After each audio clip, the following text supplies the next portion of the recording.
Guys, welcome back to Sports Pulse. I am here with the league's all-time leading rusher, former running back, Emmet Smith. How you been so far? I've been great. How about yourself? Pretty good. Trying to hang in there. Yeah, trying to hang in there? Trying as much as possible. But so your former head coach, Jimmy Johnson, Yes. just got inducted into the Pro Football Hall of Fame. What was that moment like for you? For me, it was great to see Jimmy to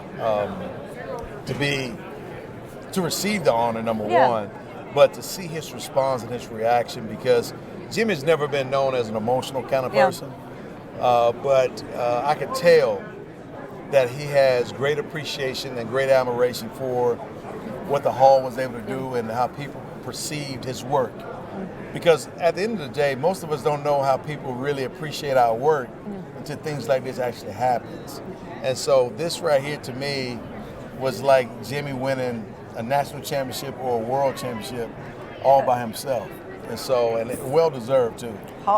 Football Hall of Fame, I'd say I'd start crying if I got in there. Well, we all cry. Yeah. We all cry once that number is called and you have a chance to go in and talk about your life and talk about how things have, how you got there. Yeah, I mean, is it only a matter of time before he gets in the Cowboys Ring of Honor?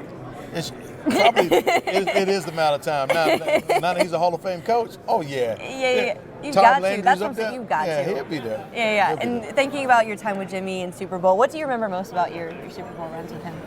My memories are very fond because in '92 we won our very first one against Buffalo, and we played in the Rose Bowl. Well, in 1987, I went to my very first Super Bowl in the Rose Bowl. And I was a senior in high school. Yeah, it came full circle for me. Because 6 years after I graduated from high school, I found myself playing this time the Super Bowl was played in the Rose Bowl. Yeah. I was going to say the Mike McCarthy's. We were hoping so. I mean, if I had a crystal ball, then I'd be going all in on this bet. But I don't. But we're hoping that Mike McCarthy can get our Cowboys on the right track, have us going in the right direction, and develop the consistency that we need to establish in order to get there again. Yeah, and last year USA Today asked you about Dak's contract, and you were on the get Zeke paid first, which did end up happening. So I want to know how you think they should approach Dak's contract now and Amari, since you got it right last time. Well, at the end of the day, it's going to be tough. Yeah. It's going to be tough. The Cowboys are going to have to make some decisions, and they're going to have to make some sacrifices here and there. But, I mean, you have to evaluate truly the quarterback position, because Amari is not going to be any good if you don't have nobody to get him the football. And Dak is not going to be any good if he don't have nobody to throw to. Yep. So the Cowboys are going to have to figure that piece out. There are a lot more people out there with higher pay grades than I to discuss financial terms for which each player is worth. Yeah. But when it comes down to having both of those guys on the team, you got to have them. Yeah. You got to have them. You cannot have one without the other. And so we need to have all three of our guys in place so we can go ahead and try to give McCarthy every chance that he needs in order to be successful. Yeah. And with records being broken all the time in passing, and do you ever think someone's going to surpass yours with the way the game's being played now? I'm sure you hope not. I tell people all the time, if a human did it before, a human can come back and do it again. Yeah. And so, yes, I do believe my record will be broken. I just don't know when or who, but it will be broken. Yeah. I guess in your opinion, who do you think's the best rusher in the league right now? You know, I know it's a tough question. It is a very tough question. I mean, you have so many great runners like Shaquan Barkley, and you got Ezekiel Elliott, you have Todd Gurley, and you have the Mostert now who's jumping on the scene.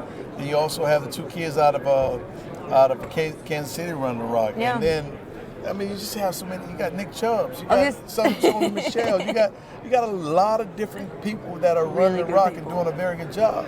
The question is, can they all remain healthy for a long period of time and be consistent for a long period of time? And are they on pretty decent teams that's going to give them a chance to be the running back that they can possibly be?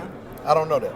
So what, in your opinion, what was the key for you being so successful in what you did? Was it, I know it's probably a mixture of workouts and food, but mentally, like what was that key to success for you? I think the key was not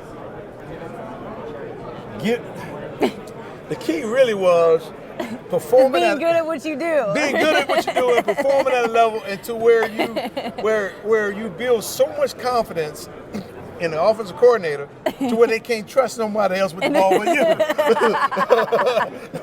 Listen up, y'all. What you said. I mean, that's what you do. They trust you to block, they trust you to pick up this, they trust you, and you do it, and you stay on the football field, and you stay healthy. That's the key. That's the key. There you go, guys. Old school football. Old school football. Run the ball. Block, run the football. Because I had to stand on third down and block blitzes. Yeah. Once you show defenses that you can pick up the blitz, then they stop blitzing. You're like, okay, I love that. okay. We can't get to the quarterback. They shut us down. He picking up blitzes. Can't get to him. So they're done. There you guys go. You got it. Rest of the day. Done with interviews. He's done. Drop the mic. Drop mic. Exactly. Now, I want to ask you who you're here on behalf of, because you got a cool bottle you're about to bring out. Ooh! Yeah. So tell me a little bit. Teaser. Ooh, zoom in. I'm here with Hedador. Hedador is celebrating 150-year anniversary, and we're here celebrating and talking about Hedador Ultra Añejo. I know most people out there that are tequila lovers, they know Añejo, they see it as dark liquor. As you can tell, this is like a silver or a blanco, which means that it's still an Añejo, but it's very, very good. Very good, and only done the way Hedador does it. So we're going to take shots? I'm just kidding. Why not? Why not? Off camera, we might be taking shots. Why not? I mean, I'm here representing. They asked for a shot. Thank you so much. No, I very appreciate your time, guys. Don't go anywhere. We got more coming up on Sports Pulse, your heartbeat for what's trending in sports.